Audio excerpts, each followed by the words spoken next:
وقضى ربك ألا تعبدوا إلا إياه وبالوالدين إحسانا দুনিয়ার সব মানুষদেরকে আল্লাহ সুবহানাহু ওয়া তাআলা ম্যান্ডেট করে বলেন দুনিয়ার মানুষ আমি আল্লাহ কাজী, আমি আল্লাহ রায় দিচ্ছি, আমি আল্লাহ ফয়সালা দিচ্ছি।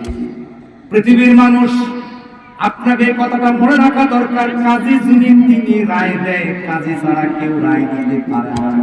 যদি কাজী ছাড়া কেউ রায় দেয় ওই রায় কখনো গ্রহণযোগ্য হয় না। যদিও আমরা দেখেছি বহু রায় গায়ের জোরে আমাদের উপর চাপাইয়া দিয়েছে। আমরা অনেক দেখেছি, আমি কোনো অপরাধ করি নাই, অন্যায় করি নাই, আমার উপরে অনেক রায় চাপাইয়া দিছে।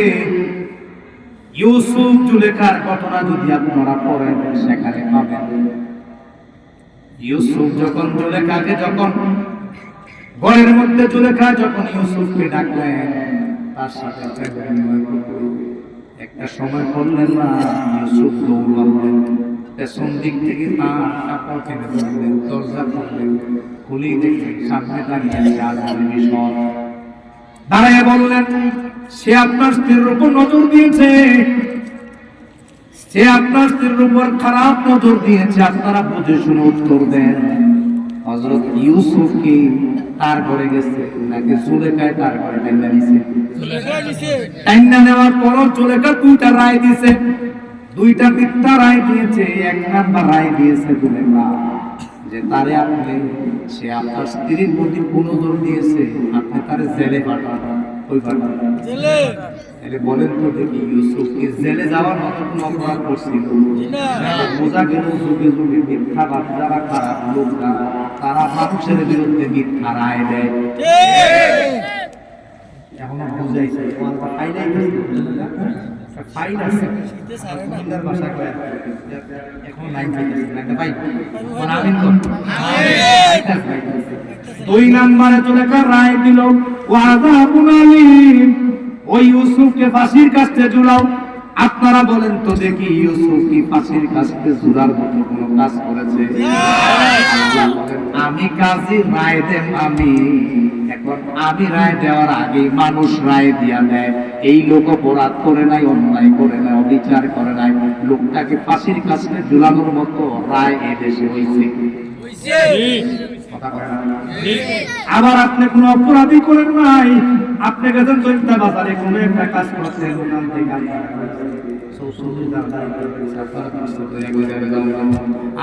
আমি যে জানাই না আমি জানি না, এইভাবে অনেক মানুষ জেলের মধ্যে বছর বছর বই আসবে।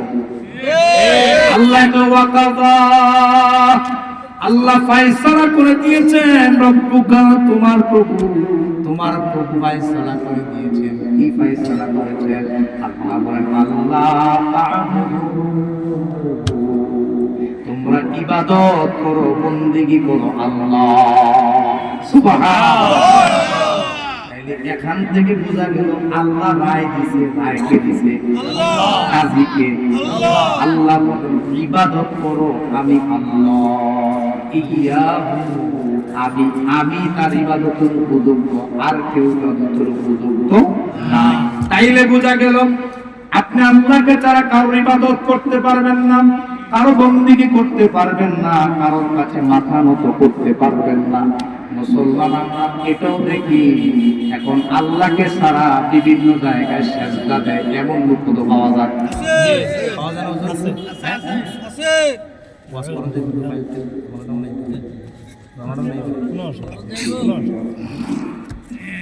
আল্লাহ কয় ইবাদত করবা আমার, আমি আল্লাহ ছাড়া কারোর ইবাদত করবা না।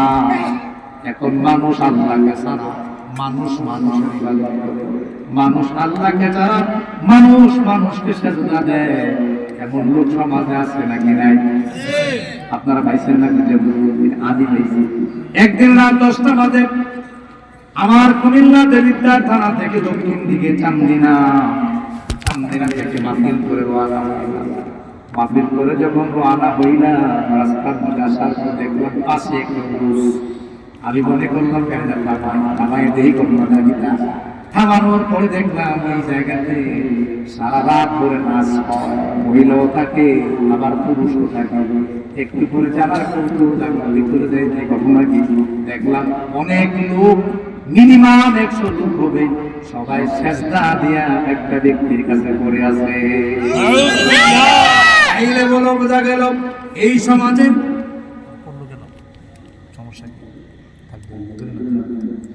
এই সমাজে অনেক লোক আছে যারা এখনো পর্যন্ত খারাপ কাজের সাথে সম্পৃক্ত শুধু থাকে না, আল্লাহরে ছাড়া তারা মানুষকে চেষ্টা করে, আছে নাকি নাই?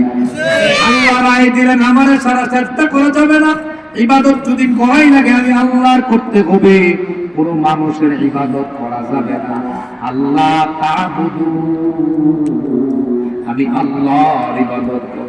আল্লাহ রাব্বুল আলামিন অন্য আয়াতে বলেন ওয়া মা খালাকুতুল জিন্না ওয়াল ইনসা ইল্লা লিয়াবুদুন।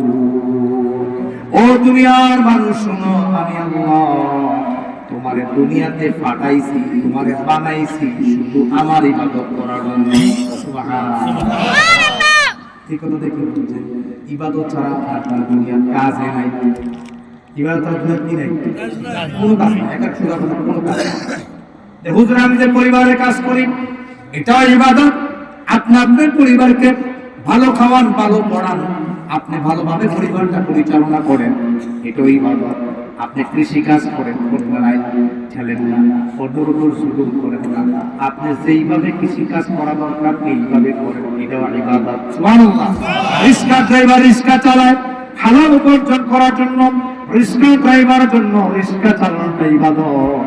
একজন কৃষক কৃষি কাজ করে সোনা যারা তারা পাথর ভাঙে, পাথর ভাঙার কাজটাও ইবাদতের কাজ। সুবহানাল্লাহ। রিজিকের সন্ধানে আপনি যা করেন সব ইবাদত, সব ইবাদত। আপনি রাতের বেলা যে আপনার ছেলের সাথে মেয়ের সাথে গল্প করেন, এটাও ইবাদত। সুবহানাল্লাহ। এই বোঝাগুলো পুরো জিন্দেগি যা আছে সব ইবাদত। আল্লাহ বলেন ওয়া মা খালাকুতুল জিন্না ওয়াল ইনসা ইল্লা লিয়াবুদুন। আমি আল্লাহ তোমারে বানাইছি আমার ইবাদত করার জন্য, আমি আল্লাহর আর কোনো উদ্দেশ্য না। সুবহানাল্লাহ। আল্লাহর উদ্দেশ্য কি? ইবাদত করা। আল্লাহর উদ্দেশ্য কি? জোরে কোন ইবাদত। এখন আমি ফজর রক্ত ঘুমাই, আছে নি? আমি জোহরে নামাজ পড়ি, আছে নি? আসর পড়ি না, আছে নি? আল্লাহ প্রথমে বললেন আমি আল্লাহর ইবাদত করো, আমি আল্লাহর বন্দেগী করো। যারা ইবাদত করবে তারা আবেদ, তারা আমার ভালো বান্দা, তারা আমার উত্তম বান্দা। আর ইবাদত করতে করতে যারা মরণ পর্যন্ত যারা ইবাদতের সাথে সম্পৃক্ত হয়ে জীবন পরিচালনা করবে, মৃত্যু আগ পর্যন্ত তারা চলবে। তারা চলতে গেলে, ইবাদত করতে গেলে বিভিন্ন বাধার সম্মুখীন হবে, বিপদের সম্মুখীন হবে, ওই মুহূর্ত তারা ধৈর্য ধারণ করবে।